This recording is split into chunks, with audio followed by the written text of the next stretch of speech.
عن ابي هريره رضي الله تعالى عنه قال قال النبي صلى الله عليه وسلم الصوم لي وانا اجزي به وقال في روايه اخرى الصوم لي وانا اجزي به رواه ابن ماجه وما زادهم إلا إيمانا وتسليما اللهم صل على محمد এখানে কয় লক্ষ এটা একটু প্রশ্ন করা যায় না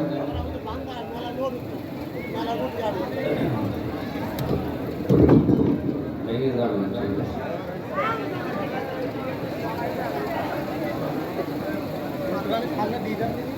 اللهم صل على محمد وآله وصحبه وبارك وسلم الحمد لله যশোর জেলার নাভারণ থানা শার্শা থানার অন্তর্গত গোগা ইউনিয়ন দারুস সালাম হাফিজিয়া নুরানি কওমি মাদ্রাসার 25তম তাফসীরুল কোরআন মাহফিলের সম্মানিত সভাপতি এখানে উপস্থিত আছে যশোরের কৃতি সন্তান ইসলামিক চিন্তাবিদ রাজনীতিবিদ শ্রদ্ধাভাজন ব্যক্তিত্ব জনাব মাওলানা আজিজুর রহমান আতালাল্লাহু উমরাহু ওয়া বারাকাল্লাহু ফি হায়াতি বলেন আমিন। এই আপনারা কথা বলবেন আবার বসেন যে যেখানে আছেন ওখানে থাকেন 1 ঘন্টা মতো সময় পাচ্ছে আর আমার কানে ধরুন কথা আপনারা রাখবেন। এই মাহফিলে এতক্ষণ যারা আলোচনা রাখলেন আপনাদের পাশের জেলা খুলনার সন্তান মাওলানা রবিউল ইসলাম সুরের জগতে আপনাদেরকে মাতিয়ে রেখেছিলেন যশোরের সন্তান বড় ভাই কবির বিন সামাদ সম্মানিত উদ্বোধক যিনি আলহাজ মাওলানা গোলাম মোস্তফা এরপরে এখানে উপস্থিত আছেন বিশেষ করে এই পাশের জেলার সন্তান ইসলামিক চিন্তাবিদ মুফাসসির কোরআন মাওলানা মনোয়ার হোসেন মুমিন মাওলানা এনামুল হাসান বিন নূর আমাদের যশোরের সন্তান আমন্ত্রিত অতিথি দ্বারা বিশেষ করে জনাব আবু হাসান জহির সভাপতি শার্শা উপজেলা বাংলাদেশ জাতীয়তাবাদী দল সাবেক এমপি জনাব মফিকুল হাসান তৃপ্তি এবং সাবেক দপ্তর সম্পাদক কেন্দ্রীয় কমিটি বাংলাদেশ জাতীয়তাবাদী দল আরো অনেক মানুষের নাম দিয়েছেন আপনারা। এমনিতে রমজান মাস ওদিকে 11টা থেকে 12:30 পর্যন্ত এক জায়গায় কথা বললাম, এরপরে আবার এখানে যদি 1 ঘন্টা 2 ঘন্টা বলা লাগবে আমি তো বোঝাই আছি কণ্ঠ যদি একবার পানি দুফাসা লেগে যায় এখানে বেশি চিল্লাপাল্লা করা যাচ্ছে না, যতটুকু পারি হোক নিজেকে সেভ করে আস্তে আস্তে কথাগুলো বোঝানোর চেষ্টা চালাবো ইনশাআল্লাহ। উপস্থিত হয়েছেন আপনাদের এই মাহফিলে যশোরের মুক্তিযোদ্ধা ডিগ্রি কলেজের সম্মানিত অধ্যাপক জনাব জাহাঙ্গীর হোসেন, মঞ্চে বসা ওলামায়ে কেরাম, সামনে বসা মুসলমান ভাইরা, পর্দার আড়ালের সম্মানিত মা এবং বোনেরা, প্রশাসনের ভাইরা, প্রাণপ্রিয় যশোরবাসী, আল্লাহর দরবারে শুকরিয়া জানাচ্ছি যিনি কোরআন শোনার জন্য আমাদেরকে নিয়ে এসেছেন, বলেন আলহামদুলিল্লাহ। আল্লাহ রাব্বুল আলামিন বলেন কিতাবুন আনজালনাহু ইলাইকা লিতুখরিজান নাসা মিনাত যুলুমাতি ইলান নূর ইলা আখির আয়াত। খুব ভালো করে শুনবেন, আমি গতানুগতিক কথা বলি না, চিন্তা ভাবনা করি, ওখান থেকে কোনো তথ্য থাকলে বের করি। এই কোন দিকে তাকিয়ে আছেন? ড্রোন দেখেন এর আগে মাহফিলের পরে 10 মিনিট সময় ওখানে দেব, 10 ড্রোন দেখে বাড়ি ড্রোন দেখে যদি কোরআন ধুয়ে ওইদিকে তাকা। এই এলাকায় সাবনুরের বাড়ি না না মানে শার্শা থানার বাড়ি, আমি জানি তো উনি এখন অস্ট্রেলিয়া আছে, যদি এখন এই রাস্তা দিয়ে হেঁটে যায় আপনি তো মনে হয় ওইদিকে চলছে। এই জন্য আমার কথাগুলো তো আমার মুখ দিয়ে বের হচ্ছে, অ্যাডভার্টাইজ হচ্ছে, কথা আসলে কার খেয়াল করে শোনেন, দেখবেন মজা পাবেন। আল্লাহ পাক বলেন একটা কিতাব আপনাকে আমি দিয়েছি, আপনার প্রতি এটা নাযিল করেছি এই কারণে লিতুখরিজান নাসা মিনাজ যুলুমাতি ইলান নূর, আপনি মানুষদেরকে অন্ধকার থেকে বের করে নিয়ে আসবেন আলোর দিকে। ঠিক এরকম সেম কথা দিয়ে এরকম ক্যাটাগরি দিয়ে আল্লাহ আরেকটা আয়াত নাযিল করেছেন সূরা নিসার 105 নম্বর আয়াত, ইন্না আনজালনা ইলাইকাল কিতাবা বিল হাক্কি লিতাহকুমা বাইনান নাস বিমা আরাকাল্লাহ ইলা আখির। আল্লাহ তাআলা বলেন অবশ্যই আমি আপনার প্রতি কিতাব নাযিল করেছি, কেন? লিতাহকুমা বাইনান নাস, আপনি এইটা দিয়ে মানুষের ভেতরে ন্যায় বিচার করবেন। কিভাবে করবেন? বিমা আরাকাল্লাহ, যেভাবে আল্লাহ আপনাকে দেখিয়েছেন। দেখেন দুইটা আয়াতের প্যাটার্ন কিন্তু প্রায় একরকম। আগে বল এই কি গো এখানে এত আওয়াজ কানে আসছে, তো আমি কথা বলে যাব। ভাই এখানে যারা আছেন একটু পিছিয়ে যান, একটু পিছিয়ে যান, একটু পিছিয়ে স্যার, একটু পিছিয়ে নিন, একটু পিছিয়ে নিন ভাই। এই কি দেখবেন কি? হ্যাঁ মানে কথা শোনা যাচ্ছে না, বহুত দূর থেকে দাঁড়িয়েছে কি দেখার জন্য। কথাগুলো শোনেন, কি বলছি শোনেন ভাই, শোনা তো যাচ্ছে। রমজান মাস এমনিতে, তারপরও এটা সর্বোত্তম ইবাদতের ভেতরে এক নম্বরে আছে, আফদালুল ইবাদাতি তিলাওয়াতুল কোরআন, তার ভেতরে এক নম্বরে না। নবী কিন্তু ফজর শব্দ দিয়ে আরম্ভ করতে পারতেন, আফজল দিলেন কেন? পৃথিবীতে সবচাইতে বড় নেকির কাজ নফলের ভেতরে এর চাইতে উত্তম আল্লাহর কাছে আর নেই। এই জন্য আহলুল কোরআন হুম আহলুল্লাহি ওয়া খাসসাতু বলা হয়েছে। যারা কোরআন ওয়ালা লোক, এরা শুধু আল্লাহর পরিবারের লোক না, এরা নির্দিষ্ট এবং খাস ব্যক্তি। সেই কোরআন ওয়ালা হওয়ার জন্য আজকের এই আয়োজন আমাদের, নাকি? আপনি আয়াতের দিকে একটু খেয়াল করে দেখেন, আল্লাহ দুইটা আয়াত নাযিল করার মানে প্যাটার্নটা একরকমই বিরাট। বলবেন আমি আপনাকে কিতাব দিয়েছি, কি করবেন? আপনি মানুষকে অন্ধকার থেকে আলোর দিকে বের করবেন। দ্বিতীয় আয়াতে বললেন আপনাকে আমি কিতাব দিয়েছি কেন? মানুষের ভেতরে ন্যায় বিচার করবে। কি বুঝলেন এখান থেকে?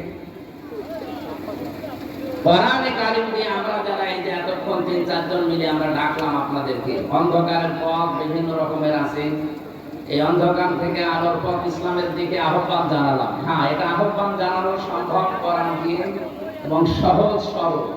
তাম দুনিয়ার অবস্থা হয়তো একরকম না, কিন্তু এটা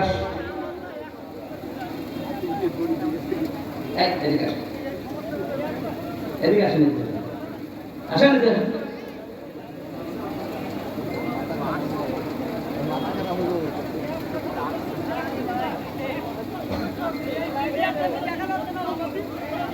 মোবাইলটা ওখান থেকে নামিয়ে দেন তো। কে এখানে দায়িত্ব আছে কি? 10 দিনে মালয়েশিয়া অনুষ্ঠান করলাম, একটা কথা বাইরে থেকে আসে না। এই জন্য পাবলিক এই ঝামেলায় আসতে মনে করে। মোবাইল রাখা এখান থেকে খুলে দেওয়া যাচ্ছে না। মোবাইল খুলে দেন, খুলে দেন।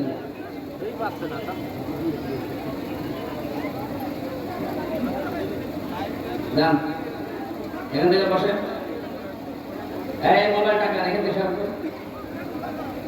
হয় ওখানে বসেন না, বাড়ি চলে যান।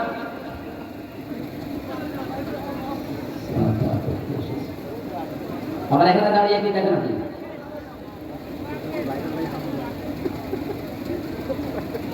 আমাদের গুরুত্বপূর্ণ কথা থাকলে বলেন, 1 মিনিট সময় দিলাম, বলেন যা ভালো লাগে বলেন। হয়েছে, কথা হয়েছে? আমি বললে কথা বলা যাবে না, আমার তো কথা আশা লাগবে। আপনারা বললে আমি ভুলে যাব।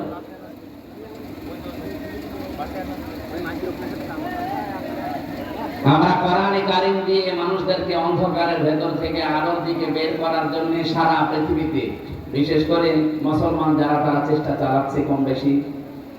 কিন্তু লিতাহকুমা বাইনান নাস, কোরআন আপনার প্রতি আমি নাযিল করেছি এই জন্য। কি জন্য? মানুষের ভেতরে যেন আপনি ন্যায় বিচার করতে পারেন। এটা কিন্তু বাস্তবে এখনো সম্ভব হয়নি। কথা বলেন না কেন? রাসূলুল্লাহকে আল্লাহ যে 4 দফা কর্মসূচি দিয়েছিলেন, 2টা প্রথমে, 2টা শেষের দিকে, 4 জায়গায় আল্লাহ আয়াত আয়াতটা একই আয়াত ধরন পাল্টিয়ে শুধু শব্দ এলোমেলো করে নাজিল করেছে। সূরা বাকারা 129 নম্বর আয়াত, সূরা বাকারার 151 নম্বর আয়াত, সূরা আলে ইমরানের 164 নম্বর আয়াত, সূরা জুমার 2 নম্বর আয়াত। আয়াতগুলোর কথা সব এক, খালি একটু শব্দ এলোমেলো আছে। আল্লাহ রাব্বুল আলামিন বলেন, ওয়াল্লাযী বাআসা ফিল উম্মিয়িনা রাসূলাম মিনহুম ইয়াতলু আলাইহিম আয়াতিহি ওয়া ইউযাক্কিহিম ওয়া ইউআল্লিমুহুমুল কিতাবা ওয়াল হিকমা ইলা আখিরি আয়াত। তিনি সে আল্লাহ যিনি তোমাদের কাছে উম্মতের মধ্যে নিরক্ষর মানুষদের মধ্যে একজন রাসূল পাঠিয়েছেন। কি করতেন তিনি? ইয়াতলু আলাইহিম আয়াতিহি, তোমাদের কাছে তিনি আল্লাহর আয়াতগুলো তেলাওয়াত করে শোনাতেন। ওয়া ইউযাক্কিহিম, তিনি তোমাদেরকে পবিত্র করতেন। ওয়া ইউআল্লিমুহুমুল কিতাব, তিনি তোমাদেরকে কিতাবের শিক্ষা দিতেন। আল হিকমা, তিনি তোমাদেরকে হিকমত শেখাবেন। কথাগুলোর দিকে খেয়াল করে দেখবেন, যারা আলেম আছেন তাদেরকে বলছি। প্রথম নবীজিকে বললেন ইয়াতলু আলাইহিম আয়াতিহি, আল্লাহর আয়াত বলতে কি বলেন তো? কোরআন। আরো জোরে বলেন। আল্লিমুহুমুল কিতাব, কিতাব বলতে কি? একই কথা দুই জায়গায় দিলেন কেন? তাফসীর মাহফিলে আলেমরা আসবে এই কারণে, আর যারা সাধারণ মানুষ তারা আসবে এই কারণে, এটা যেন শুনে আপনারা সব পেয়ে বাড়ি চলে যান। আর ওনাদের জন্য এটা না, ওনাদের জন্য চিন্তা ভাবনা করা কি আছে এখানে? আফালা ইয়াতাদাব্বারুন আল কোরআন, কি হয়েছে তোমাদের? কোরআন নিয়ে কেন চিন্তা ভাবনা করো না? আমরা আয়াতুল্লাহ বলতে আল্লাহর কিতাব বুঝি, কিতাবুল্লাহ বলতে আল্লাহর কিতাব বুঝি। রাসূল আসবে, উনি আল্লাহর আয়াত তেলাওয়াত করে শোনাবে, তিনি পবিত্র করবে আমাদেরকে, এরপরে আবার বলেন তোমাদেরকে কিতাবের শিক্ষা দেবে। কি এটা? কি প্রথমে যে কয়টা কাজ তিনি ইয়াতলু আলাইহিম আয়াতিহি, আল্লাহর আয়াত তেলাওয়াত করে মুহাম্মদুর রাসূলুল্লাহ শুনিয়েছিলেন। ওয়া ইউযাক্কিহিম, এটা তিনি পবিত্র করেছিলেন। হয়তো ব্যক্তি পরিবার এই পর্যন্তই। এরপরে আরো দুইটা শব্দ আছে, আল্লিমুহুমুল কিতাবা ওয়াল হিকমা। এই দুইটা করতে গেলে অবশ্যই আপনাকে কিতাবের শিক্ষা হিকমতের সাথে এটা বাস্তবায়ন করা লাগবে। ওই জামানায় আরবদেরকে নিরক্ষর বলা হয়, উম্মি বলা হতো।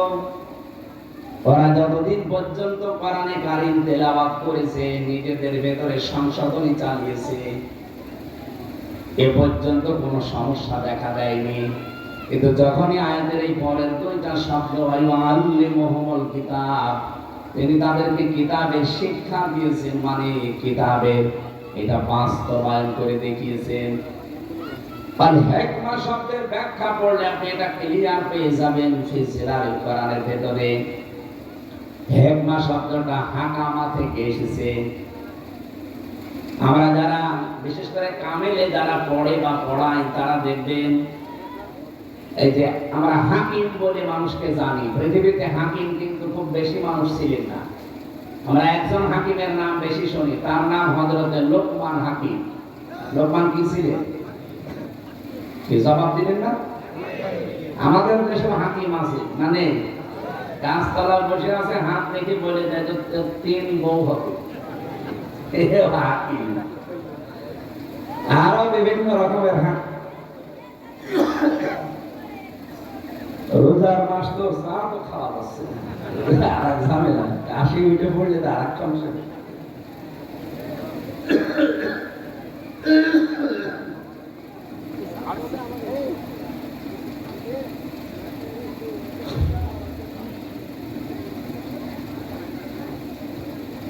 এক নম্বরে আমরা জানি উলামা, 2 নম্বরে জানি ফুকাহা, 3 নম্বরে জানি হুকামা। এই যে শব্দগুলোর ব্যাখ্যা আছে না? আলেম বলা হয় তাদেরকে যাদের কাছে জ্ঞান আছে, আলো আছে। আর জ্ঞানের সর্বোচ্চ উৎস কোনটা বলেন তো? আরো জোরে বলেন। এই কিতাবের জ্ঞান যাদের আছে, কিতাবের আলো যাদের কাছে আছে, তারা আরবি ভাষায় কি আলেম। আরো জোরে বলুন ফোকাহা, ফকি থেকে এর বহুবচন ফোকাহা। এটা কাদেরকে বলা হয়? এই পৃথিবীতে যে মানুষগুলো কোরআনের গভীরে ঢুকে কিছু নিয়ে আসতে পারে, এদেরকে ফকি বলা হয়। 3 নম্বরে হুকামা, হাকিম। এটা কারা? কোরআনে কারিমের শুধু জ্ঞান না, শুধু এর ভেতরে ঢুকে তথ্যগুলো নিয়ে আসবে তা না, এখান থেকে এমন কিছু তথ্য পৃথিবীর মানুষকে জানাবে যা এর আগে অনেকেই জানাতে পারে। হযরত লোকমান হাকিম, ওনার মতো কালো চেহারার মানুষ পৃথিবীতে আর 2 জন ছিল বলে আমরা পেয়েছি। একজন হযরতে মাহজা রাদিয়াল্লাহু তাআলা আনহা, আর একজন হযরতে বেলাল রাদিয়াল্লাহু তাআলা আনহু। এই 2 জন মানুষ ছিল হযরতে লোকমান হাকিমের মতো এরকম কালো চেহারা আর এরকম ঠোঁট ঝোলা। এদের চেহারার যা বর্ণনা বলছি, হাড়ির তলা দেখেছেন না, তার চাইতেও কালো ছিল। এত কালো মানুষ, কিন্তু ভেতরের অবস্থা ছিল একেবারে ধবধবে সাদা ফর্সা। আমরা বাংলাদেশে কিছু ফর্সা মানুষ দেখি, উপরে ফিটফাট, মাথার চুল থেকে পায়ের স্যান্ডেল পর্যন্ত পুরাটা সাদা, কিন্তু ভেতরের পুরাটা কালো, যেমন দরবেশ। আমি নাম নিলাম না। ওনার মাথার চুল থেকে পায়ের স্যান্ডেল পর্যন্ত পুরাটা সাদা না, কোন জায়গায় কোন কালো পেয়েছেন আপনি? পুরা সাদা, কিন্তু ভেতরে এত কালো ছিল। 36,000 কোটি টাকা আল্লাহ রাস্তায় পাঠান। আমি মালয়েশিয়া যে, সিঙ্গাপুরে যে দেখি হোটেলের নিচে বসে আছে কয়েকজন। কি এখানে হুজুর আমরা আগে পালিয়েছি, আগে পালাবেন কেন? এখানে আমি যে সাহেব পাড়া বানিয়েছেন, ওখানে থাকবেন না, হুজুর ওখানে থেকে মার খাবো। বাংলাদেশের মানুষ এখানে আছে, যদি শোনে যে সাহেব পাড়ায় আমি আছি, তালা ভেঙে পিটাবে। এই জন্য হোটেলে চুরি করে আসি, কেউ জানে না। আমি যেন আমার বাইরে যে বলি কিন না, পাগলকে যদি বলা হয় যে সাগর নাড়াবি না, আরো বেশি নাড়াবে না। ও আমাদেরও মনে করি তুমি। এই শয়তানগুলো সব এখন বেশিরভাগ থাইল্যান্ডে, বেশিরভাগ রয়েছে সিঙ্গাপুরে, মালয়েশিয়া, পালিয়ে আছে। বাকিগুলো আমেরিকা, কানাডায় তো গিয়েছেন। আর আল্লাহর বিশেষ ওলি যারা, তারা আছে কত বেশি রাষ্ট্রে। আমি বলছিলাম হযরতে বেলাল, হযরতে মাহজা, লোকমান হাকিম রহমাতুল্লাহ আলাইহি, এই মানুষগুলো উপরে ছিল কালো, ভেতরে ছিল পুরা ধবধবে সাদা।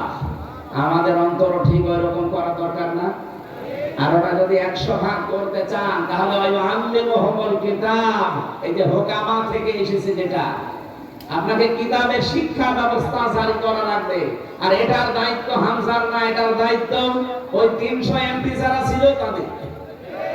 তারা যদি একবার বলে, মাননীয় স্পিকার, আমরা কোরআনে কারিমের শিক্ষা ব্যবস্থা চাই, উনি যদি বলে হাত তোলেন, আজিজুর রহমানের মতো যদি 151 জন বলে হাত তুলেছি, ওই দিনই পাস হয়ে যাবে। কিতাবের শিক্ষা ব্যবস্থা বাংলাদেশে জারি হয়ে যাবে। 5 বছরের ভেতরে দেখবেন দেশের চেহারা পাল্টিয়ে গেছে। মালয়েশিয়া এখন যিনি স্বরাষ্ট্রমন্ত্রীর দায়িত্বে আছে, বাংলাদেশে যেমন ইসলামী ছাত্র শিবির আছে না, কথা বলেন না কেন? কেন্দ্রীয় সেক্রেটারি জেনারেলের নাম কি? সাদ্দাম হোসেন, নুরুল ইসলাম সাদ্দাম। হ্যাঁ, নুরুল ইসলাম সাদ্দাম আমাদের খুলনা বিভাগের কৃতি সন্তান। এই যে পাশের জেলায় বাড়ি, খুলনা।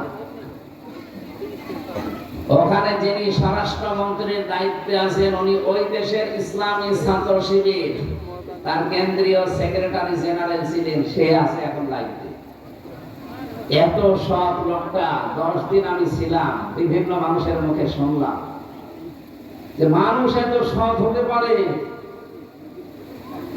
আমরা চাই ইসলামী ছাত্র শিবির শুধু মালয়েশিয়া না, ইসলামী ছাত্র শিবির শুধু তুরস্ক না, এটা যদি বাংলাদেশের যারা আছে, এরাও এই কেন্দ্রীয় সেক্রেটারি, সভাপতি, এই মানুষগুলো যদি দায়িত্ব এই দেশে পায়, আর এরকম মানুষ যদি 151 জন তৈরি হয়, শিক্ষা ব্যবস্থায় আপনি এই কোরআন দেখবেন 100 মার্কের তৈরি হয়ে গেছে।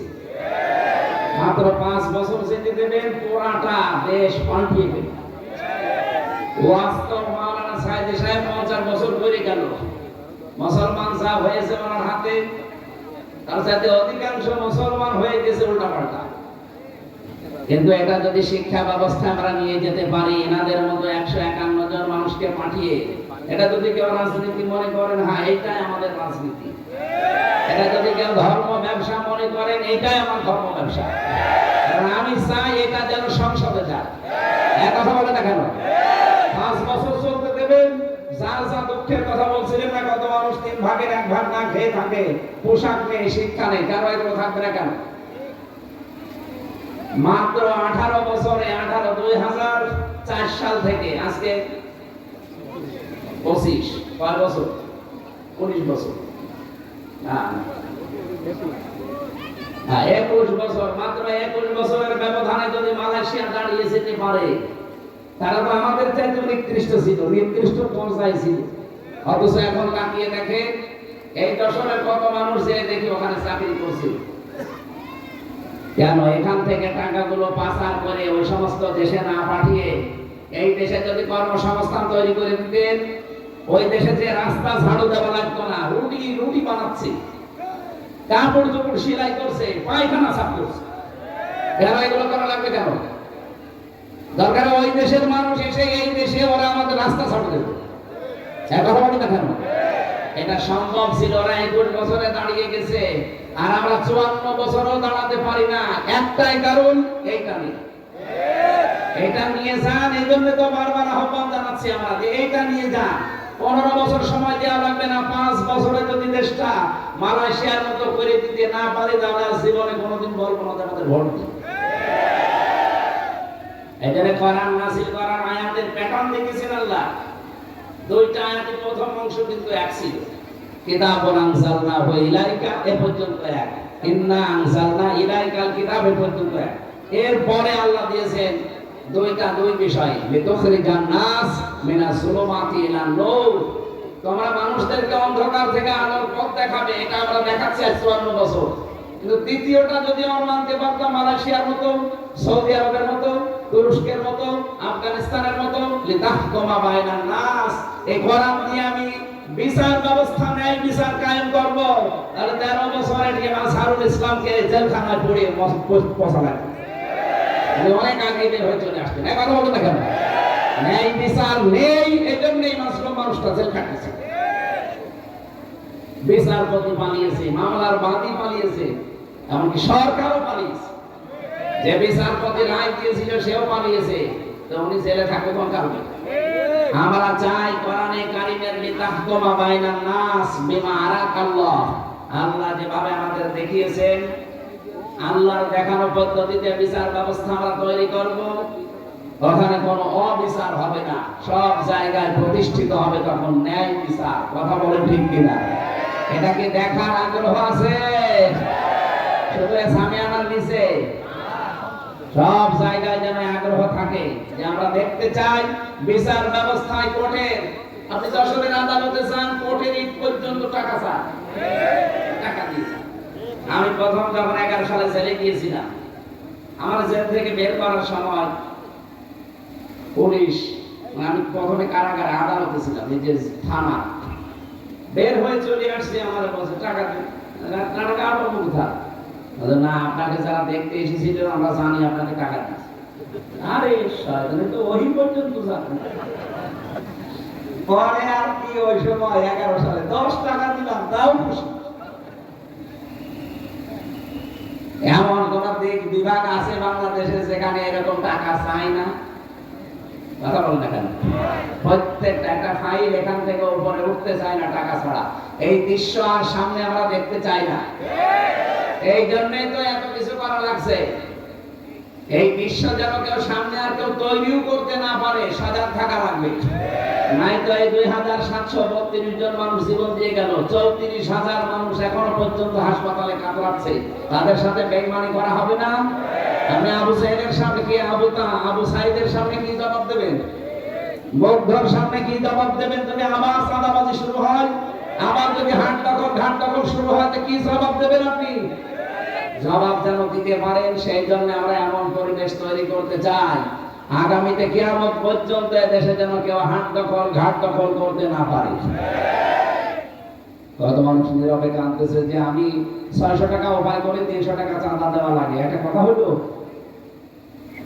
এই বিশ্ব বাংলাদেশ আর দেখতে চাই?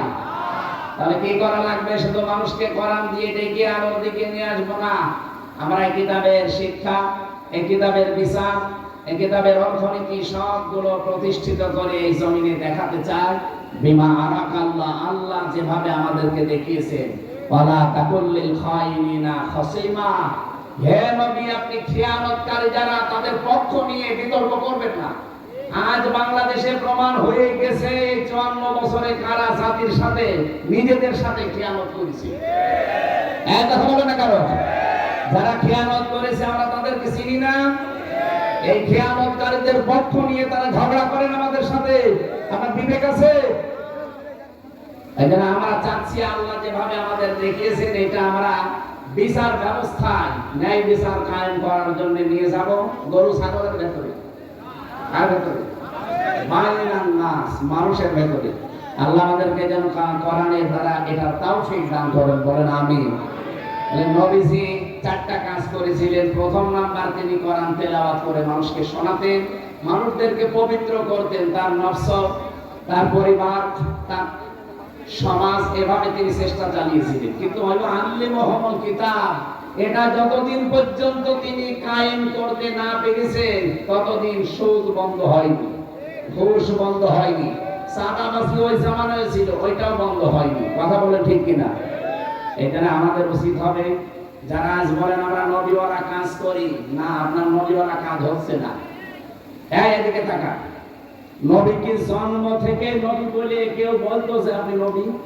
কয় বছরে বলেন বলেন? 40 বছরে তখন যিনি নবী হলেন, কি পেয়ে নবী হয়েছিলেন? এই কোরআনে কারীম পাওয়ার পরে যিনি নবী হলেন, নবী হওয়ার পরে তো এই কাজগুলো আল্লাহ তাকে দিলেন। ওয়াল্লাযী বাআসা ফিল উম্মিয়িনা, তিনি সে আল্লাহ যিনি উম্মীদের ভেতরে পাঠিয়েছেন, নবী পাঠিয়েছেন, রাসূল পাঠিয়েছেন। ইয়াতলু আলাইহিম আয়াতিহি, তার প্রথম কাজ ছিল তিনি তেলাওয়াত করে করে মানুষদেরকে শোনাতেন। আজ বাংলাদেশে কেউ যদি বলে যে আমি নবীওয়ালা কাজ করি, অবশ্যই আপনাকে আল্লাহর কোরআন তেলাওয়াত করে শোনানোর ব্যবস্থা করা লাগবে। আপনার দ্বারা হয় এটা? আপনি কোরআন পড়তে পারেন যে তেলাওয়াত করে শোনাবেন? এই মাদ্রাসা যারা প্রতিষ্ঠিত করেছিল তাদের একটা উদ্দেশ্য আছে, তার ভেতরে এটা মনে হয় আছে যে মানুষ এই এলাকায় যারা বসবাস করে তারা আল্লাহর কোরআন পড়বে, শিখবে, নাকি অন্য উদ্দেশ্য আছে? তিনি তাদেরকে পবিত্র করেছিলেন। কোন পর্যায়ে পৌঁছিয়েছে তাদের পবিত্রতা? আমরা যদি আজ কোরআনে কারীম দিয়ে ব্যক্তি, পরিবার, সমাজ, রাষ্ট্রকে পর্যন্ত পবিত্র করতে পারতাম।